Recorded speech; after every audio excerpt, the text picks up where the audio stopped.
All right, welcome to Chess on the Brain, and we're going to take a look at some really exciting games, really interesting positions featuring silent but deadly moves. And I think this is really the true mark of a master, because if you just make some obvious combination, or not obvious, but forcing moves, we've all learned that, right? And it's cool when you do it, but maybe an 1800 can do it or 2000 can do it. If you studied a lot of tactics, maybe even a lower rating. But the point is, if you're a true master, like, reaching 23, 24, 2500,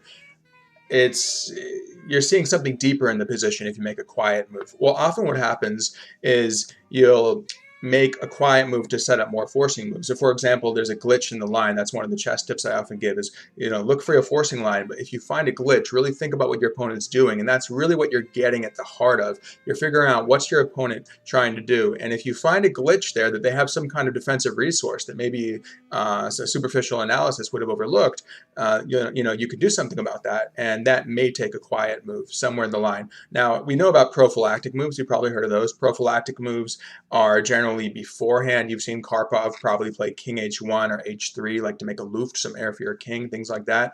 And this is kind of in the same family as prophylactic moves, but sometimes this can be played right in the middle of an attack, as I mentioned in the description. So we'll see that, where we start our attack, because we don't want to waste our time. We got to strike when the iron's hot. So let's jump into it. We're going to start our attack, though, and then we're just going to, we're going to do some possibly quiet moves right in the middle of our very forcing line. We kind of take a break. It's almost like, in that sense, it's almost like a Zwischenzug, kind of an in-between move. It's sort of a hybrid thing, but you'll understand it, I think, as we delve into it. That's really my purpose here, for you to understand this concept.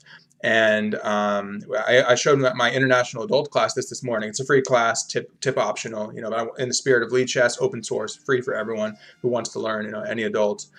We have students all over. We have some, in the U.S. here, Canada, Nigeria, India, UK, all over the place, Germany. We've had someone, a Peruvian, he's from Peru, living in Germany, so like really international class. So check that out too if you're interested.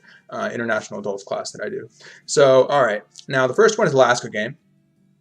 Lasker's quiet move after a double sack. Now, you may have actually heard of the Lasker's double bishop sacrifice. It came out of a bird's opening. Really amazing game. I recommend looking that up. Now, this is a double piece sacrifice. So if you want to, every time I say, can pause, you can pause and think about it. So I'll just give you a moment if you want to pause, because we have a combo right now. And yeah, the hint is it's a double piece sack. All right. So it begins with the knight move, and then it's a bishop move.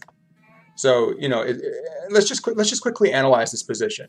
Let's just take a moment and analyze what's in front of us, because it's very important that we have that qualitative element before we just go ahead and start calculating lines. I think it's good to have the context in front of you, and then we'll delve into the specific lines. So, and you can see on the right too, if you want, you can kind of look back at that. I think you can see the analysis, and I also plugged in the link to the study Silent but Deadly Moves in the chat, or rather in the YouTube description. Okay, so the first move is knight takes g2. I guess obvious enough in a sense. I mean, it's destroying the king's pawn shelter. In Chess Tactics for the Tournament Trainer, great book, by the way. Kasparov really recommends it, Chess Tactics for the Tournament Player. And there's a whole section on destructive I think it's called destruction of the king's shelter, usually through sacrifice. So this is clearly in that vein, right? Destroying the king's shelter. And oh, by the way, so in terms of the context, though, let's go into that real quick. So we have a queen, two bishops, two rooks, all centralized, safely castled king on the queen side, really intact position, essentially. I mean, they can't reach our king here. We have three nice pawns in front of it. They only have two pawns. It's kind of more porous, a little Swiss cheese going on here, a little Swiss cheese action with the porosity around the white king. We've got three pawns over here, so by not moving the pawns forward, essentially we've kept them as intact as possible. And of course, they can advance at some moment later on. We have a ton of activity in the center. White is behind in development. So if we're going to do the Jeremy Silman analysis, the imbalance method, looking at all the imbalances, we see great centralization, great piece placement for black, lead in development, porosity, weaknesses for white in here. And I have some other, I'm actually going to do a whole lecture on weaknesses as well, because I have a lead chess study too on that. I could send the link to you if you're interested too, on the on creating weaknesses and exploiting them. Under El Tenedor, if you look under El Tenedor, the fork in Spanish, you could find it on there too. So, but yeah, it's a lot of stuff going on here. We've got control of the E file, so tons of advantages for black. What does white have? Not much. I mean, so this is Lasker versus Steinitz, and Steinitz has found himself, the first world champion, in a really difficult position, just behind the development, weaknesses, not fun. Now, we need to strike when the iron's hot. That's why we do knight takes g2, because if we don't do that, well, we can imagine maybe our opponent doing something like bishop g5, or, well, by the way, your knight's hanging, so you can trade that off. Yeah, so it might kind of fizzle out, so we don't want that to happen. We strike when the iron's hot.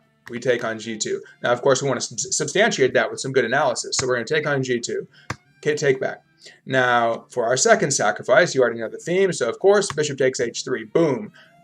Now, these moves are good moves. I give them 1 exclamation mark each. They're good moves, right? We're opening up the king's shelter. And actually, you can really justify the second one, and you calculate it. You realize, hey, he can't even take the second sacrifice. So essentially what you're doing is you're just sacking your knight for 2 pawns. You're stripping the king of his shelter. You're getting 3 connected pass pawns. This is good, right? This is really good stuff for Lasker. So we just need to essentially calculate the first line where we can see that we're going to strip the king of both pawns. And we're only really losing 1 piece. Now let's quickly look at the line, the forced line, where if the king takes on h3, okay, and maybe take a pause here and calculate. It's going to be 1, 2, 3. It's going to be like 5 moves deep or so. From here. Now remember, we're already a couple moves in, so it gets pretty deep, but it is all forcing. So maybe take a pause, if you want to work on your tactics, try to find the best line for black right now. So it's queen h5 check. Of course, check him here. And by the way, the knight can't block because we'll just pick up the bishop, regain our investment of a piece. And by the way, we already have 2 extra pawns. So yeah, we've got the piece back. We'll be up 2 pawns with a raging attack. That's good for us. So he has to move back. Queen G, well, that's winning for us, right? Queen G4 check, King F2, Queen G3 mate, and of course, if you can go this way, but then we'll swoop in, kind of snake our way in there, and obviously the knight can't block because we have too much power on there with our bishop and our queen, coordinating on H2, so the king's going to go to G1, Queen G3 check, King H1, and maybe just think for a moment here too, this is kind of a fun move. My student actually found this yesterday. He saw the whole line, which I was pretty impressed. Let's try to find this.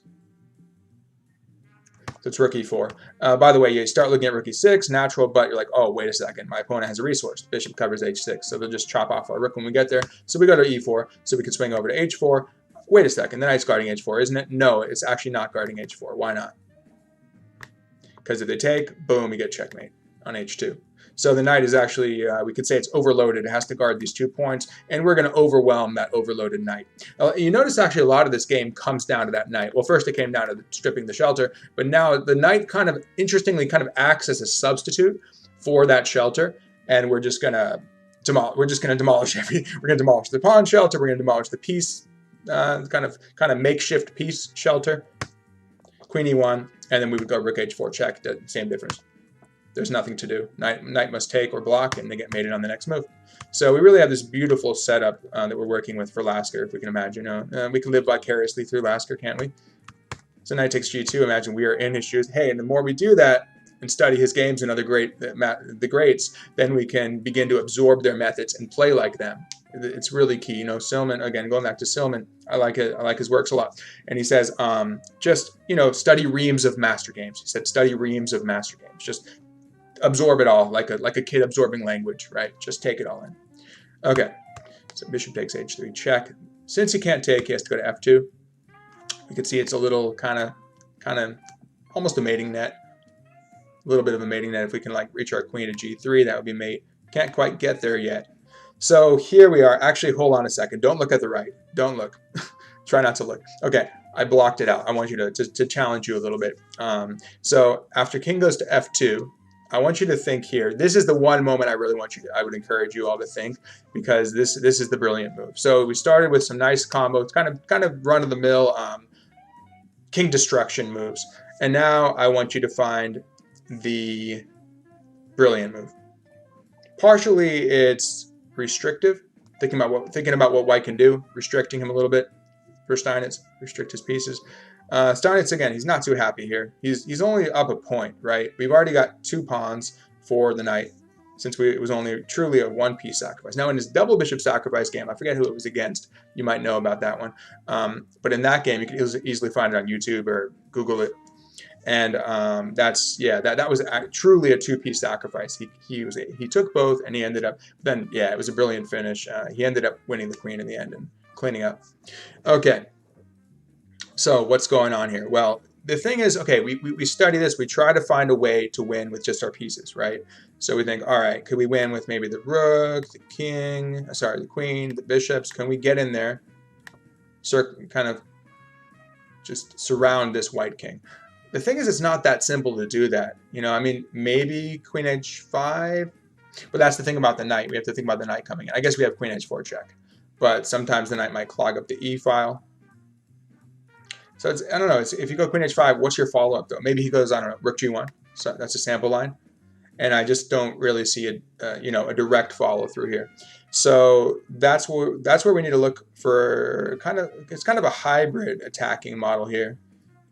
We have our flash attack with pieces. We always have that to look at, and of course in like a King's Indian where it's totally closed up, the center's totally closed. That's where we're going to begin with our pawn break, like g5 to g4, and then our pieces are going to come in a King's Indian type of setup. Maybe in a French, kind of in the French as well, we have a locked up position. Usually like white will play h4, h5, or f4, f5, some kind of break, and then the pieces come. Here we have a hybrid model, so we've destroyed the shelter. Can't quite get to him with our pieces yet, so it is a pawn move. That's your hint. It is, if you didn't see it on the right, it is a pawn move. Can you find it? f6. That's the one that truly deserves the double exclam, I think. And there's my kind of rationale for what I think was maybe his rationale for that move. So you're keeping the knight out of e5. Maybe you can always hop in there temporarily, but I said it's kind of annoying anyway. And so we precluded all that. We stopped everything. At the same time, we prepare for a relentless pawn storm against the WK, which is the white king. He's helpless. So you can see it's kind of a prelude to the g5, maybe h5, or probably just g5, g4. It's sort of a bayonet attack when you have your g pawn or your b pawn thrust. Usually bayonet would be like if you're using it to crack open some pawns. We've already got rid of their pawns, but we still might want g5, g4. And the key is just to get rid of the knight, and then we could do like queen f5 check and just throw a bunch of checks at him. And if he walks here, he's going to walk into the pin. Looks unpleasant, and maybe bishop check and all that good stuff is coming. Not to mention, we can probably just win this game purely by pushing our kingside pawns. So again, like I said, it's a hybrid model. Okay, we're running on a Prius here, or maybe a crossover. Okay, so we're going for g5, g4. And what does he do? He goes rook g1, Steinitz. Lasker continues with g5, as forecast, or as he what's the word? Broadcast. So he's going to do that. So g5, bishop takes g5, f takes g5, and rook takes g5. Now that's reasonable, right? Reasonable human line. When you have the advantage of being up material, sometimes you want to give the material back. So he tries that, but the thing is, when he originally gave up the material, he gained a lot, right? He kind of got that interest on his original investment, right? So he gained a lot here in terms of positional strength, right? Mainly the open white king, we got the bishop pair, we've got our own safe king. So just the relative comparative king safety is excellent for black here, for Lasker. That's his main advantage, in addition to, well, he still has the lead in development. He's got fully mobilized pieces. White still is kind of lagging here. Bishop's sort of more of a target than develops his knight as well. He can easily pin the knight. So the white king is going to be flailing about. I mean, it's losing. So really the thing I want to show you is the lead up here, the initial sacrifice, but then the fact that he played this beautiful move, f6, just a quiet move, preparatory move, and it allows everything to work, what follows after that. So rook g1, g5, bishop takes g5, pawn takes, rook takes, queen e6, just to show you so we can see a nice finish. Good technique is important. We don't want to spoil our wins. I've done that too many times, as you probably have as well, especially because I get into extreme time pressure. Sometimes it works and it's a fun rush. Sometimes it fails miserably. I'm working on it. But it's going to be getting back into the tournament scene. I haven't done in-person tournaments yet. I know it's starting up again. So I'm probably going to start that over the summer or something when I have time. But that's going to require a whole adjustment in our reverse culture shock process. So bishop takes g5, knight takes g5, queen f6 check, bishop f3, and beautiful bishop f5, and the knight is in trouble. We dealt with our weakness. The bishop was loose. They still have a weakness here with the loose knight. Not to mention, again, the pressure on the f-file against the awfully placed king on f2. He would just love to be, I don't know, an a1 or something. That's not going to happen. So knight takes h7, and Lasker responds coolly with queen g6, queen b5, and let's just keep it simple. We call it simple chess. c6, queen a5, rook e7. You know, and again, there's a threat on b7. Just block it with a threat. Okay, this time he doesn't deal with this one. He ignores it and says, whatever, I'm just going to win your knight and checkmate you. Rook h5. He says, let me complicate things a little bit, because, you know, I'm the first world champion. I reserve the right to complicate things. Bishop goes to g4. Rook goes to g5. Boom. Okay, just think about that, right? Because he's attacking your bishop. Once again, we have this, what's the word for that? Mutually hanging pieces, I guess. We both have hanging pieces. Now, you see a lot of beginners will do that. Like you attack their piece, and then they go bishop b5 check, and then you go c6. Oops, now they have two pieces hanging. That kind of thing. So here we both have an issue. We have a loose bishop on g4. They have a falling knight on h7. So we just toss in check, and we trade bishops, and Steinitz resigns, because once the king takes back, we're just going to take. We actually, I think I looked at a line where we actually have a mate with queen e2 check. We're going to just use our queen and rook and checkmate him. But if we need to, we could just take it and be up a rook and also win easily. So, and the king has no refuge. So I thought that was a really cool game. I don't know if there's anyone watching, but if you are watching and have questions, let me know, and I'll come back. Hopefully it's working where it's actually streaming on Lichess. I think last time my H is broken on my keyboard, so I was trying to use a virtual keyboard, and the H didn't go in. I forgot to put the H in, so it didn't actually stream onto Lichess last time when I was doing Spanish, which was chess 960 in Spanish. So this is a lot easier in terms of mentally, a lot easier. So it's we're doing regular chess and in my first language. So, but I do like a challenge. All right. Second one is stopping counters to finish right. This is from one of my favorite players, Alekhine, probably the deepest calculator in chess history. I can't really think of another one. I mean, Carlsen's obviously an incredibly good calculator. Fischer as well. Polgar sisters are very good at that too. But I don't know. There's something about Alekhine. I mean, Capablanca was one of the greatest too.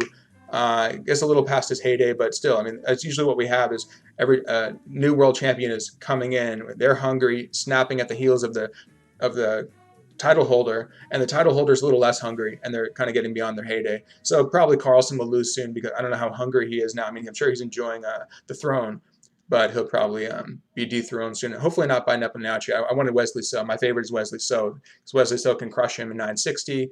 He can crush him in regular games and rapid games. So I think Wesley So was the favorite. Unfortunately, he wasn't in the qualifying tournament, but he's definitely up there. All right, so just a little aside there. Okay, so Rook Df7. This is Alekhine building up naturally on the weak point on f2. So we start logically enough.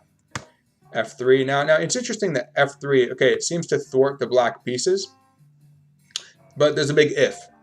It thwarts the black pieces if they don't sacrifice on f3, right? Because if they can, or maybe one of my students actually in the class earlier today recommended like g5, g4. Okay, that's a little more time consuming, but if we can achieve a bayonet kind of attack with g5, g4, maybe even e4, kind of hard because the knight would hang. We have to keep that knight protected probably on d4. Maybe it moves first, then you go there. I don't know. But there are ways of chipping at that. So it's kind of like, okay, it's a makeshift measure. It's kind of like, hold on, hope that you can survive this. Naturally, you're weakening squares leading to your king. You're weakening the dark squares by putting a pawn on a light square, fundamentally, like e3, for example, and f2. But yeah, so it's really, it's trying to hold them off. But if we can break through that, we can win, probably. And that's what this is going to revolve around here. So rook f4, let's maximize our pieces. Of course, Alekhine likes that. Bishop d3, queen h5. We'd like to go to g6, but of course they stopped us. So we'll get the next best thing, active queen on h5. Bishop goes to f1, and queen goes to g5.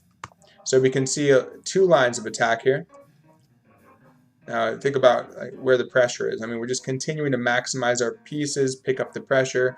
We're hitting g2, yeah, it's kind of potentially a focal point, just as f2 was. It's really, we're kind of working against those two pawns. But really what's going on is that we're pinning the g-pawn, which means we may have threats on the f-pawn, and that's kind of what we want. Let me block this out again so you can guess, just in case you accidentally see it, right? Okay, so rook goes to f2. And wait a second. I think the brilliant move happens right now. Yeah, this is our moment here. Okay, so rook f2. Now, interestingly, the moment he went queen g5, there was a threat. So again, we have that pressure on the file, the g file, on the h6 c1 diagonal, indirectly looking at the queen through the x-ray of the rook. So we've got a lot going on here. There's another thing going on, which is a lack of coordination within White's position. Wait, who was playing with White again? Was it Stahlberg or something? Yeah, Stahlberg. So within White's position, there's a lack of coordination. And I think this was played in Germany. Hamburg, yeah, 1930. So we are a little bit later now, getting into the 20th century. Okay, well, the last one was 1899, I think. Okay, so Queen G5 was one of the rematches between after Lasker beat Steinitz. So Queen G5, looking at the Queen, pressure on G2, the whole file. So what's the direct threat? It's very interesting. Again, because of the lack of coordination, this rook is nice. It is loose. It's undefended. But the problem is this rook. This rook's also undefended. We have a lot of undefended pieces, don't we? Kind of exposed king through the x-rays and this diagonal potentially. And we've got problem here. The knight's in the way. Knight can't really do much other than passively defending. Passive defense is a recipe for failure, right? So almost always. Queen G5. Okay, so our threat is what? It must be kind of forcing. So think about that. Maybe take a pause. The threat is to take on F3. So what do we take with? Actually, we can take with our rook and hang our queen. We can just drop our own queen because why? We have a mate on F1. So it's a brilliant idea, or just a smooth idea. Just take on F3, and you want to take the queen, and you want to take on F1 and checkmate them. Interestingly, the queen has nowhere good to go to guard F1. So when you take F3, she can't stay on that diagonal. So yeah, it's over. They're just going to lose their queen or get checkmated. That's our threat. Now, of course, White needs to look at that. So Stahlberg's thinking, all right, I see what he's trying to do. Let me bring my rook over here. Let's stop any nonsense, kind of cover F3 a little more. So rook takes F3 doesn't quite work now. If you take F3, they can take your queen, and then you take here, and they have a moment to deal with this. I think they would like move their knight to D3, let's say, attack the rook, simultaneously unleashing their rook defensively against the, on their own bishop. So, okay, we need to make this work. Now we come to our quiet move, right? We want a loud move to work. We want our crescendo of tactics to happen. Of course, we always do. But sometimes we have to be a little patient to get what we want, right? Strike when the iron's hot, yeah, but it's not. It's heating up right now. All right, so how are we going to make it work? What are we going to do? Think about that. This is just like in the previous one, F6 was the brilliant quiet move. Now we need to find the brilliant quiet move here because it's the move that kind of decodes the position. It's the move that the position calls for, right? What do you think it is? What's our problem? We might if you can't solve it yet, just think of what the problem is. The problem is G5. Right? Well, it worked earlier. It doesn't work anymore because of Rook F2. They thwarted our ideas a little bit. So okay, we're gonna make it work. We're gonna make it happen because we're gonna be stubborn, right? We have to be stubborn with our ideas if we can.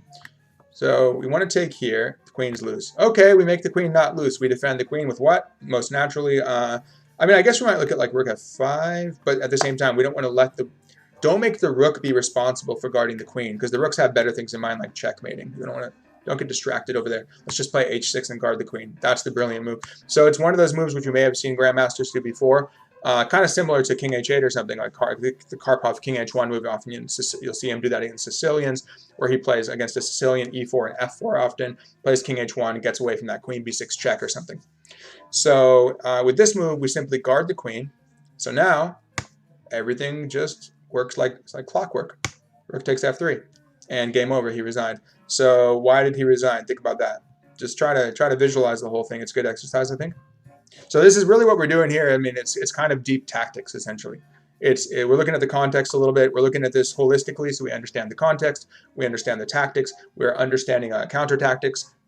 thinking from the opponent's side, how they're trying to stop us, how we're trying to stop them. So all these embedded ideas within the position, that's kind of what's happening in any game, right? It's not just here's a tactic, boom, game over, right? There's a lot going on behind the scenes. That's what we have sidelines. And I wrote a blog about that once, that I think the truth of any position is really defined by the sidelines, which essentially would be the full calculation tree, because the sidelines would denote anything that could potentially happen in that calculation tree of possibilities. So that's why we had to look at all those things. Why we say, well, why are chess players always talking about these sidelines? That's because we like the truth. We like to pursue the truth of any position. And I remember, actually, just a little aside, one of my chess friends is a national master, local DC area, and he's a philosopher, actually. So he's pretty intense about his logic, making sure things adhere to logic. And he said, for him, it's kind of like he just feels like, it's a pursuit of the truth, and there's no other variables, or, there's no BS. There's no BS, basically. So it's just go for the truth. So rook takes f3, like any pursuit, any academic pursuit or life pursuit. Hopefully it's in pursuit of the truth. So rook takes f3, queen takes g5, and then you just take the rook. The problem is it's kind of like a fork, because the queen's hanging and the bishop's hanging. And again, the queen just has nowhere to go to guard the bishop, right? Nowhere to go. The bishop's about to fall. And she could throw in queen desperado, like queen takes g7 check, you take back. You still recouped the queen. We've regained her. And now their bishop is still hanging and actually must fall. Yeah, it has to fall. Because if it moves, we still have rook down and checkmate. The knight blocks. If the knight moves, rather, we can unleashing the rook. We still take it and we checkmate. Our typical rook takes. The knight moves somewhere, we just take it, and they're going to get checkmated. So yeah, just double attack, and then knight moves somewhere and take this one, get our queen back. But now we're up a whole rook once the smoke clears right now. And let's just have some fun. And we're already up a whole rook. We could just give a rook back for the knight. Give the exchange back, be up a piece, and set up some kind of mating attack like knight takes check, king moves, and rook mate. That would be a nice finish. So they move the bishop out. We'll just take with the bishop now, but we're just invading, and we're up we have 4 or 5 pawns against 3 pawns. We're up 2 pawns and a piece. We're up 5 points. Game over, right? That's an easy win. You can bother them with your pawn too if you want. But yeah, pieces are flowing in, and up a piece and some pawns. So that one was interesting. So that was kind of, yeah, just, again, brilliant calculation by Alekhine. Really instructive to look at how we got there. You can always look up the game. And again, the analysis is here in the link provided. Stahlberg versus Alekhine, Hamburg, 1930. Double the rooks. Maximize your pieces. And funny enough, yeah, German, I mentioned before, and another one, the German international master, Timo Werner. One time I was playing in Hungary and worked with him during the tournament for prep and stuff, and analyzing my games, and he said, maximize your pieces. So yeah, maximizing pieces is good, but it's something that's easy to forget. Just focus on maximizing your pieces. It's kind of a formula for chess success that you could just focus on and kind of write that algorithm to make sure it's seared in your mind. Maximize your pieces, minimize your opponent's pieces. Easy enough, right? But make sure you follow it. Okay, this one's really cool. So I begin this one by showing what's wrong, as we should always do when we look at a main line. Say, okay, this looks attractive, this is tempting, and then we have to figure out what's wrong with it. Again, going back to the Lasker one, I think we would say there was a glitch somewhere. There's a glitch in one of them that we looked at. There was a glitch somewhere, and or I just kind of in the intro I talked about that. This is really the epitome of that, where we're going to see a glitch in the main line that we want to do, which is knight ce4. So it's really tempting because you want to go knight f6 check. You can toss in queen check. It's not a mate yet though. We can go queen check, king moves, check. He starts coming out. Now he's not getting out far. He's still we've woven a mating net, right? We've got a nice pawn embedded in here, his wedge pawn holding in the rook, and the rook covers that. And the knight's looking at potentially focal points on h7 and f7. And by the way, here it is, yeah. Art of Attack in Chess by Vukovic. I think this was in the 60s, like 67 or something. So Art of Attack in Chess by Vukovic. Vladimir Vukovic. I think he was Russian. I think I've seen him play in some Soviet championship or something. We'll see him looking at the archives, right? But a great way to learn. Just looking back at these great tournaments from big chess playing countries like that. But of course, a lot of the Soviet players ended up in other countries after the fall of the Soviet Union, like in the U.S. and other places. So yeah, it was published first in 65. This one's 90, I think 90 something. So yeah, he talks about focal points. That's a big topic in that book. So H7, F7 are potential focal points, right? But now we could go for our check on H7 first. Oh, we gotta get. Okay, well we gotta watch the whole out, I guess. Can't. Okay, can't skip it. Okay, so Queen H7 check. King F8. I gotta get Spotify or something on there so there's no ads. Queen H8 check. King E7. Queen takes G7. So we could kind of go like this, but again, he's in a mating net, but there's no like immediate mate. We'll look at that in a little bit.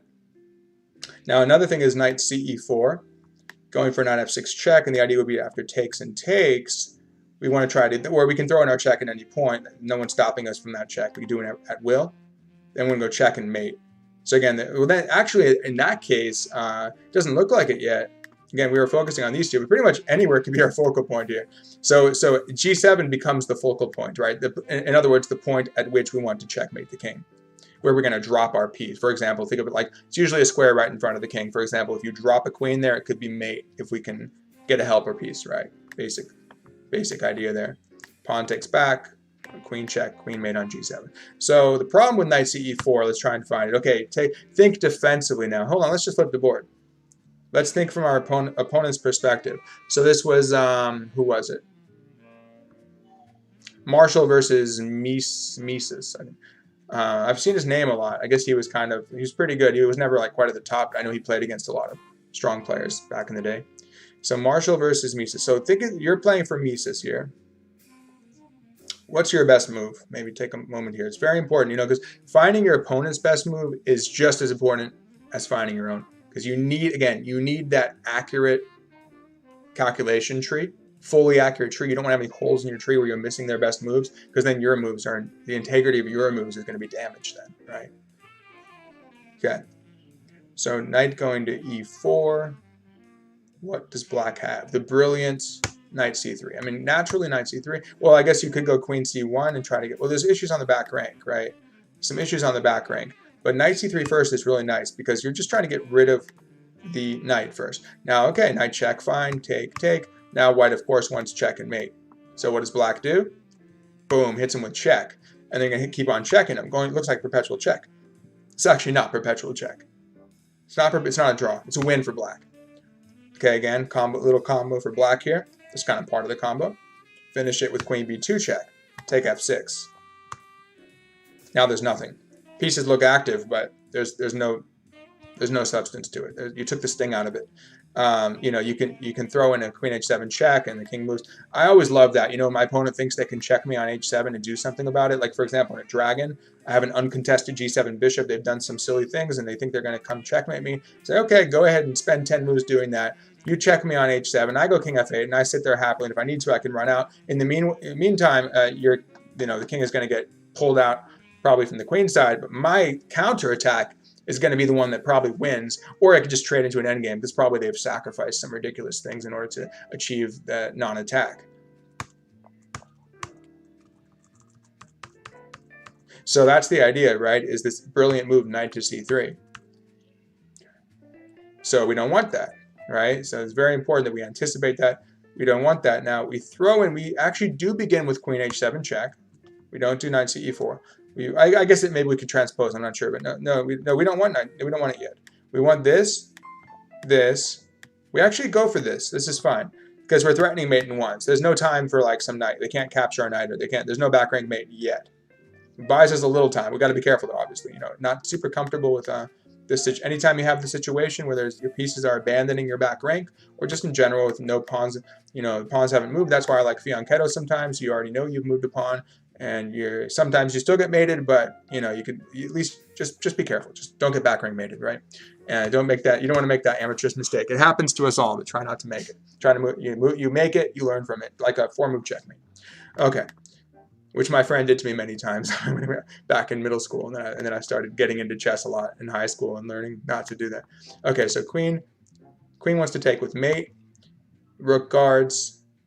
Okay, this is the brilliant move. It's actually, you know, kind of, these are brilliant moves because there's so much to them, but the moves themselves are really straightforward. It's just that you have to find that move, right? You need to find that move. So among all your choices. So in hindsight, it looks simple, but when you're in the thick of it, you know, in the fog of war, it could be hard to find these moves because you want, again, well, we want to keep moving forward. It's a psychological thing. As humans, usually we want to see a clear narrative. We like linear narratives. We want to see ourselves driving forward and being in the driver's seat. Well, sometimes in order to do that, again, we got to take, it's like one step back, two step forward sort of thing, or maybe, I don't know, 6 steps back or something in this case. Okay, so think about this one. Let me just make sure that it's going strong, the stream, for a moment while you look at it and see if there is any question or anything. Let's see. Okay, it looks like we got an excellent connection, despite probably multiple streamings happening at once. Okay. Any questions? Oh, I remember you. Well, okay. See, now it's in English, right? He was dissing me. He was dissing my Spanish. I think people got something out of that one, man. I'm telling you. I think they did. I think it was still okay because I tried to keep my Spanish clear. You know, try to still keep it clear. I mean, it wasn't like perfectly accented like a native speaking Spanish, but I still try to keep it pretty clear and try to get my vocabulary right and all that. Well, at first the stream was a little sloppy. Then I looked up a few words, made sure I got the chess words right, hopefully. But feel free to, if you notice that, feel free to critique it. But I think he was speaking Portuguese. So yeah, they actually are really similar. You can look at it if you speak in Spanish. Similar to Italian, I guess, too. Like I've spoken with some Italians and can kind of get the gist of what you're saying. But actually with Portuguese, it's more like the accent's different, kind of like a softer accent. But yeah, a lot of the words are the same. Very similar words. So yeah, hopefully, well, if you can understand English, hopefully you're getting something out of this. Angelis du Soir or something. Okay. So that looks like it's going well, though. And let's go ahead and look at this one. Okay, so what is the move? Have you found the move? Oh, I pulled away from it, but if you paused it. So, okay, this requires, okay, let's understand the context a little bit here as well, like we did with the other one. So we have an awesome position in a lot of ways. Again, we've woven a mating net around the black king, around Mises' king, right? His king's in some trouble. We have these amazing dark squares that we're controlling. We can hop all over those. Just have a field day here. So the thing is, you know, if we just don't let them have what they want to have, which is to back rank mate us or mess with us like that, and you know, then don't give them that, right? And then we can do whatever we want. Okay, fine, we're down in exchange, so what? Actually, here's the thing, there's a little tactical, there's a strategic idea like we talked about where we just continue pressing on the dark squares here, as well as, well, obviously this square too, on f7, the pawn, the weak pawn, at least tying them down. Again, our opponent's underdeveloped. They haven't brought out their queenside pieces. Their king is stuck in the center. Again, even though, well, we have back rank mate issues, potentially, but okay, things are looking pretty good. We just need to not get back rank mated. So of course we take the knight with the rook. Now we might say, oh, why didn't you take with the knight? Why? Because, think about that. It's very important to understand that strategically. Because we want our knight to be able to come potentially to occupy d6. What belongs on the 6th rank? A knight, not a rook. The rook offers no more efficacy on d6 really than on d1. The knight, however, offers a lot more efficacy on d6. It's going to pack a lot more punch than the rook. So let's replace that. And besides, if we don't want to deal with back rank mates, it makes sense that we have a rook covering our back rank. As I said, the second you bring that rook up, you sense that vulnerability, right? So we go rook takes d1. Queen takes. Oh, yeah, we're going to look at that real quick. But actually, no, they can't take. That's just losing instantly. Think about why it's losing instantly. If queen takes c3, of course, we have our classic queen f6 check and mate. I don't know, queen and rook mate. I'm not sure. There's probably a specific name, kind of another helper mate, right? You can bring your queen in if you feel like it. I kind of like bringing the rook. Let's do a little teamwork. Let them both come in. But yeah, that's a matter of style. Winning is good enough for me. Okay. So what do? Maybe their best try is king e8. Then what do? I suppose we could start coming in with the knight as we talked about, but it turns out actually the strongest move is knight h7. But again, this is all kind of like this is all great, you know, this is just ways to execute the position. But the point that I want to get to, the point here is we have these loud moves, the forcing moves, and then we're going to have a quiet move, kind of a retreat, calm retreat. And then especially because the tactic that they can't even take our knight, everything just works. We're down in exchange with a raging attack. We've got total control of the position. They're totally tied up, and we're going to win. Now it's just a matter of how we win, right? But we're winning. It's like plus 20 or something, plus 18, whatever the computer said. So knight h7, threatening another mate, threatening mate here. Queen comes over, and we have a couple ways to win.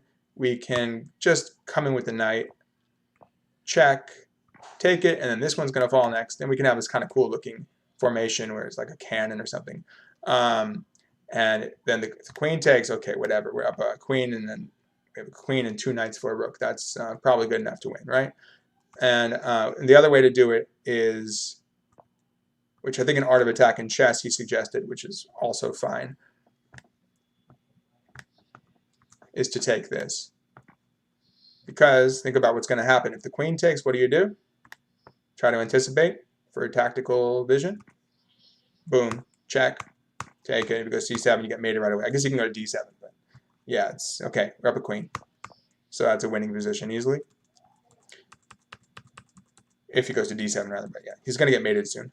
So the key is, don't just do the obvious, this is the dubious move. It's not terrible maybe, but if they find knight c3, they can really spoil your attack. There may still be some other methods like queen check and check. Can we still do this? We might still be able to do that.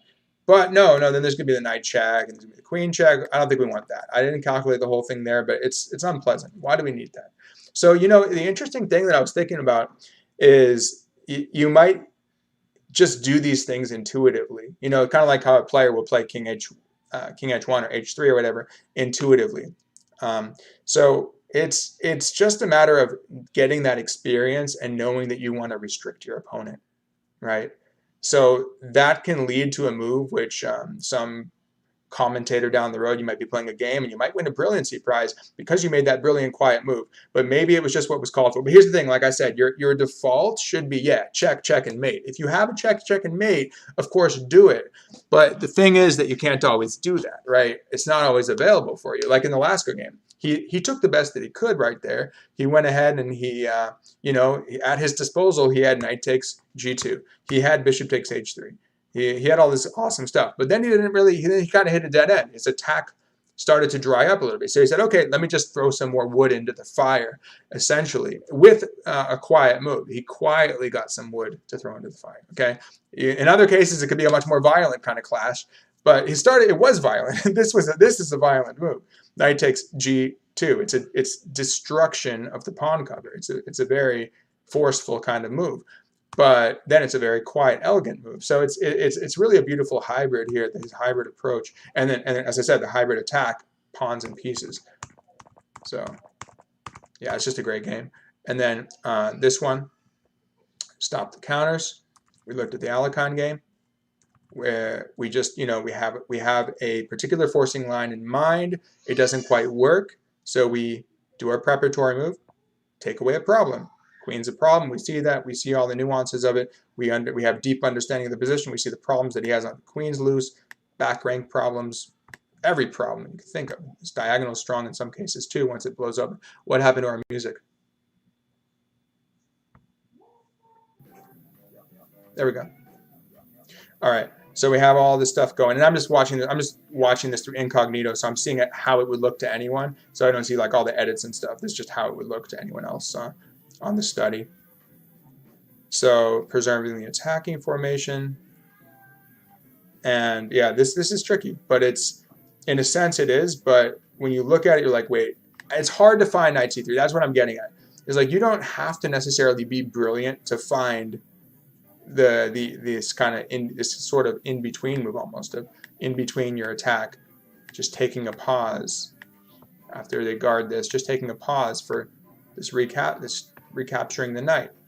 It's just, you just sense that there's some problem there, and you see there's no knockout. So you say, all right, let's just do that. I noticed the tactic that he can't take my knight, and then I can proceed and finish him off with and get away. One of my students asked, "Have you ever done that?" There was one game I thought half an hour because I thought nothing worked. You know, I did an exchange sack it was in a Scandinavian, the knight f6 line. I did an exchange sack and I had like bishop a6 and I had a lot of pressure on him. He had like a weak d3 square and my knight was coming to b4 and all this good stuff. But I didn't have enough pieces out, so I realized I'm like, wait, there's gonna be a counterattack against me if I don't get all my pieces out. So I really want to do it, but I had to sit on my hands and be like, all right, I'm just going to play bishop b7, castle my king, and then we'll continue. So that's the only time I remember doing that myself. But it's very rare that it happens, but it's good to know. And again, it gets to that really deep understanding. And I also have in the puzzles, I have 4 puzzles here. We don't have to look at all of them right now, but maybe I'll show you my favorite ones. Petrosian versus Pacman. Bled 1961. So if you do the study yourself, you can try and do the other ones actually. Again, just the links in there. So I'll preview a couple of them. But this is just a brilliant one. I really like this. So he just sacked a queen. What he did was queen takes f6. The king took, and then I think his bishop was on f4 and checked him, and then the king had to come out, right? So anytime you see a situation where their king could come out, you should consider like a queen sack or whatever it's going to take to pull their king out. Now, what do you think is the move for white? I call this Petrosian's Rose. It's a nice placement that I did a blog on this once. I love this game. It's interesting. He starts it as a King's Indian actually. It's kind of quiet, but the nuances of this game are incredible.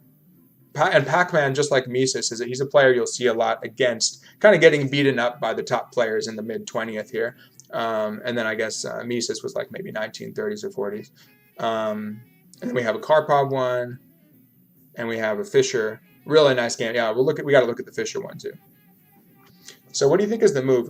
You know, you'd have to calculate this from a little before when you did your queen sack, but it's a containment move. It's a restrictive move. It's going to allow you to really catch their king. Well, always ask yourself, what does their king want? Does their king have any kind of escape? Where's the escape for the king? Obviously, what? H wants to. Well, I mean, it's not really escaping permanently. But maybe they want like king h6 and g5 and I don't know, get around that way or something. It's really hard. I mean, even f5 doesn't do that much because you still can't come back. This is just a powerhouse. That bishop is a monster bishop. That's why the queen gave herself up for the bishop, because now we call that an uncontested bishop, which is a really strong asset to possess. So this is just great. This is a really, really great position. Okay, so how do we win this though? What about bishop g7? You see the idea? We're taking away h6. We take away everything. A real problem move. If you look on chessgames.com, they have that. A real problem move, says Fischer. It's just a brilliant move because it's, again, well, it's a brilliant move, but what was brilliant is that he did the queen sacrifice and saw this. So it's all tied together. Covering f6 and h6. And then we're going to start throwing things at like the h-pawn at him. I don't really think there's any defense because you see the main idea here? Like, wait, what are they... Wait, aren't they supposed to... Oh, I didn't do it right. Okay, I have to edit it. I have to make it so their move should show up. I'm not sure why it's not doing that. It should automatically show up for them. Okay, so f5. And then we have h4 check. And what's the finish? Just bishop check. So we have the nice, one bishop covers the dark squares, cover the light squares. H-pawn covers g5, their own pawn's in the way. Just didn't have time, It was this feature where the king was, again, like I said, maybe if you can get g5 in, but you can't. It's too slow. For example, king h5. If king h5, what's the finish there? Would it be a bishop check first? Or would it be a rook check? I think we probably win in both directions, really. I think the bishop... Is it the bishop check again? G4 check is worth looking at. I don't think that works, though. But the bishop check is looking attractive, and then king is coming here, and then is it h4? King is here. Then do we have bishop g4 mate? Yes, we do. So it would be bishop check. I think we have more than one way to mate here, but that's a kind of nice way too. Just covering, and king turns red. That means checkmate. Everything's covered. Beautiful coordination. So that's the Petrosian game, anticipating bishop g7 when he sacked his queen 2 moves earlier. Pretty cool game. And the Fischer game, so he has this massive attack. It was also a King's Indian, as it turns out, if I recall. Well, we can just guess that it was a King's Indian because Fischer always played the King's Indian. Many times he played it. Petrosian, maybe not. I don't think he played it as much. Maybe when was this? 61 and 67. But I guess it was just kind of hype back then to play the King's Indian attack. Well, the King's Indian defense had been popularized, a little earlier, around the mid 20th century, maybe a little, I don't know, like 1930s or 40s or something like that. And then I don't know the whole history of it, but I know sometime around then, kind of hyper-modern school, King's Indian became popular, and then people started playing with white, especially someone like Fischer, who really popularized it. So playing a King's Indian attack. And I'm pretty sure this was also, where he ends up playing, e4 to e5 out of a King's Indian attack. And he has this raging attack. All these pieces are in here. We got this pawn embedded, this wedge pawn holding the bishop deep in their territory. Again, that situation where uncontested bishop, control of a certain complex of squares. We have the dark squares under Fischer's control, but he needs a knockout punch. Okay, so the thing is, like, it's very tempting to just take the pawn, but you notice there's a defense in pawn takes. The F pawn actually takes away from the center because why? Why would he do it? To open up the rook, and black might have sufficient defenses. The other thing is that black does have a lot of counterplay over here on the queen side. So if your attack doesn't work, you might lose the endgame on the queen side, right? So how do you prepare all this? We have to make a brilliant quiet move again. What is it? Try to think of it. We need to make, we're going to open it up at some point. We need to make this more potent, right? How do you prepare it? Bishop g2. Brilliant. Only this allows the subsequent line of play to succeed. Okay, bishop g2. Why do you think he did it? Well, I mean, he'd love to get the other rook in the game too. That's not quite happening yet. But he doesn't need that rook, actually. He's going to use these four pieces in the pawn. That's a lot of attack. And this pawn maybe assisting it, kind of getting that wedge in there. Just this pawn, often we say it splits the board in half. We want to keep those pawns there. We keep them so it prevents lateral movement. Remember, if you take this, changes the whole picture. Yeah, sure, theoretically e6 is weak, but we can't get e6. Most importantly, the rook opens laterally. We're not going to give him that yet. But yeah, I have to adjust this somehow. It's supposed to show.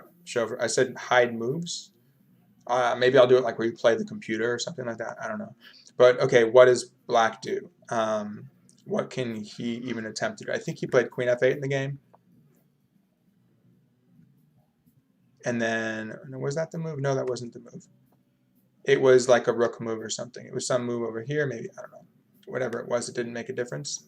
Didn't stop him, anyone here. And then he challenged the queen and tried to find the finish. But again, so what I was getting at before is this is the part that isn't that hard. Like, it's a nice move, it's a nice combo, but we can all work on a visualization, and we can probably find it with enough work. For some of us are great at visualization, maybe photographic memory or whatever might be easier for you, but I think we can figure this part out. But the first move is the prelude to the attack. That's the beautiful thing. Bishop g2, and everything else he did to get to that position that allowed bishop g2 to be winning, right? But it's all connected. But bishop g2, the quiet move, is brilliant because now what's the move? Queen takes h7, king takes, double check, and mate in one, actually. Yep, that's a mate in one. Do you see it? No matter which branch he chooses, which branch of the tree here, king, you can't go there, king g8, rook h8 is your typical bishop helper mate, right, the rook, and king takes, we have another bishop coming in for the mate, kind of similar to the last game where the two bishops are helping out with the rook. So yeah, it's funny, these two games, I didn't think of it, but they actually have some similarities and themes. But again, nice quiet preparatory move, which allows all those loud moves, forcing moves to come after it. Okay, so I think that gets to pretty much what I wanted to cover. And okay, I guess there's no questions, so we'll leave it at that. But feel free to shoot me a question afterwards because we'll have it recorded, and I'll try to get back to you soon, and we'll get into it, get into the nitty gritty, whatever wasn't already covered, or just if there was anything that wasn't clear, let me know. And yeah, I'm kind of making a recommitment to the channel. Again, maybe I did Spanish, maybe I'll do a little more Spanish, a little more English, a little 960. Of course, I like 960. Gonna chess 960, just play some real chess. Don't memorize some boring openings, but let's play some interesting chess. And yeah, like the London, I was definitely annoyed with that. This London system stuff. It's a system, but it's a little dry. it gives you something, but I would prefer something else, maybe a Botvinnik or something. But the London is just too much London system these days. Got to mix it up. We got to spice it up a little bit. So yeah, feel free to subscribe if you like the stuff, and shoot me any questions you have. All right, thanks for watching, and enjoy the rest of your weekend.